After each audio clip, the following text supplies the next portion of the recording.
আজ কিছুক্ষণ আগে পাওয়া খবর অনুযায়ী এই ঘটনাটি এক্স হ্যান্ডেল এ পোস্ট করেন বিরোধী দলনেতা শ্রী শুভেন্দু অধিকারী মহাশয়।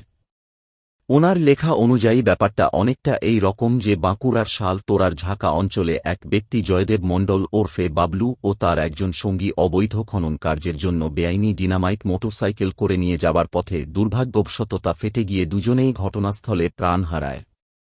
আপনারা দেখছেন VI নিউজ বাংলা, আর সাথে আমি রাজীব। গোটা ঘটনা ধামাচাপা দিতে নীরবে তাদের দাহ করার চেষ্টা করছে স্থানীয় পুলিশ। শুভেন্দু অধিকারী মহাশয় ওনার এক্স হ্যান্ডেল এর মাধ্যমে পুরো ব্যাপারটা যেন ডিজি রাজীব কুমার ও বাঁকুড়া পুলিশ সুপারের দৃষ্টি আকর্ষণ করে এবং কোনো অনৈতিক ও বেআইনি কাজ যেন না হয়। ময়নাতদন্ত ছাড়া মৃতদেহ যাতে দাহ করা না হয় তা নিশ্চিত করতে বলেছেন।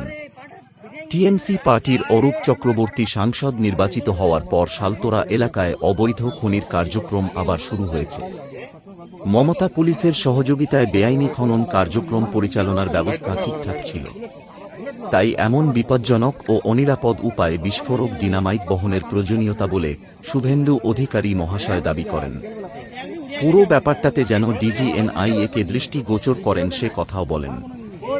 সরকারের বর্তমান কার্যকলাপে জনগণ এমনিতেই ক্ষুব্ধ, তারপর এই বিষয়টাও যদি সরকার লুকানোর চেষ্টা করে তাহলে সরকারের বিপদ আরও বাড়বে বলে আমাদের মনে হয়।